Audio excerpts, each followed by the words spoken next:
So I've got buyers closing on a home next week, and some of the issues that we had to address inspired this video. So also to two other active buyers that I'm working with who are not in escrow right now, but they're still trying to duke it out. So what I've got here is I have got 6 pieces of advice for home buyers, and then also the answers to 2 questions that I'm asked almost every single day. Number 1, expect heavy competition. Unless a house you're interested in has been on the market for 2 or more weeks without any offers, expect a dozen other people to be salivating over it. Depending on how you slice the numbers, inventory right now is somewhere between 1/4 and 1/3 of historical averages, which is nuts. Also, interest rates are at historic lows. That is driving madness in the marketplace, and you are not alone at any house that you're looking at. Asking prices are meaningless. An asking price can be an indicator of a seller's marketing strategy or of their expectation of value or of something else. The market is so hot right now that the only important thing is what competing buyers are willing to pay.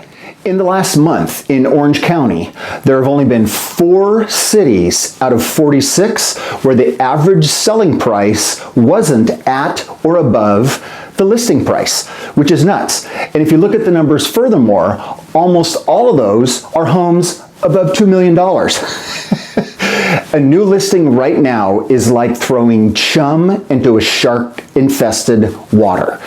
It doesn't matter what the asking price of the house is, it's almost certainly going to sell for more. Number 3, comps are meaningless. Every seller looks at a recent comp and then asks for more money. And you'll probably be competing against buyers who also lost out on that last house, and they're pissed off. So trying to look at price per foot and comparisons like that, it really doesn't matter. It only matters what is going on right now with the buyers that you're competing against for that particular house. Just because the identical house next door closed at a certain price makes no difference. That was yesterday, today's today. Number 4, have a system to rate a house. The people that are getting houses right now are the ones that love them. They have to have them. Know what's important to you in a house, the what and the why of any particular house. You need to have a way to completely understand what's important to you and quickly evaluate the house on that basis. Because in this marketplace, you might only get one 15-minute visit. There's no return visits. There's no multiple times to drive by and see the house. There's no, hey, I'm going to take a few days to think about it. You need to decide, is this the right house for me? And have a way to determine if that's true, and then decide right now. Number 5, use the 5 strategies. So there are ways to make yourself, your offer, and your buying team stand out. My system uses 5 strategies that very few buyers and even most agents don't know. For buyers, the market right now is frustrating enough. Don't handicap yourself by not using all the various different strategies and tools and levers that are available to you to make you and your team stand out. Number 6, prepare to dig deep. Right now, sellers get to call the shots. So things like extended free rent backs and other things are super common. Also, prepare to document additional funds to cover a potential appraisal gap, as no sellers are accepting appraisal contingencies right now. And lastly, for every house, you need to determine the absolute top dollar that you're going to pay, because almost certainly you're going to be confronted with that. And this is how I advise my clients. Regardless of the asking price, right? Let's just say it's $1 million asking price.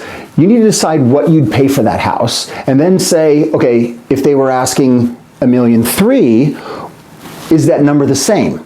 And the way to do it is this, is to figure out the number. If you don't get the house, that at some point, 30 days down the line, if you find out that that was the price, whatever that number is, that somebody paid, and you literally wouldn't give it a second thought, That's your max number.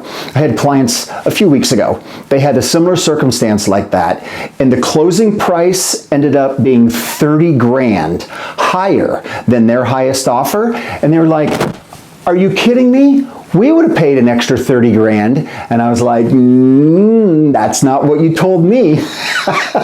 Don't make that mistake. Now for the two questions that are coming up almost every single day. Number one, are prices coming down? Well, there's two answers. Closing prices are not coming down, they're escalating. Asking prices are coming down in some cases, but that's a very different thing. So here's what happens. House goes on the market for $900,000 and closes at $1 million, okay? The next one that comes on, the guy looks at that and says, I'm gonna ask $1,075,000. And then the few times that you're seeing prices come down, they'll drop it from $1,075,000 to $1,050,000, and it'll close at $1,045,000 or $1,050,000. And it's like, hey, the prices came down. Well, the asking price came down, but the previous sale was at $1 million, and this sale is at $1,050,000. That's what's going on in most cases when you see prices coming down. Should I wait until the market drops? Okay, Nostradamus, when's that gonna happen? And if you can figure that out, start yourself a real estate hedge fund and you'll never have to worry about money again. But seriously, we have historically low inventory, and there's absolutely no reason to expect that that's going to change. Frankly, if inventory levels doubled right now today, we'd still be in a seller's market. It just wouldn't be a brutally hot seller's market. Now, interest rates, they're historically low right now, but the forecasts with the Fed's noises about inflation and all that is that interest rates are going to go up. So if you wait, almost certainly, the house that you're looking at today will be selling for more money a year from now.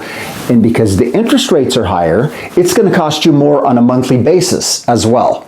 So if you want to buy a house, now not for a financial opportunity to flip or something like that, but if you're looking to a home to live in for the next 3 to 5 or more years, if you find the right house for you, buy it immediately. So thank you for watching. Obviously, I would love to talk to you further and show you what my 5 strategies are. You can call me at 949-413-2371. You can also email me, michael@hausamgroup.com. Thank you so much for watching. Have a great day.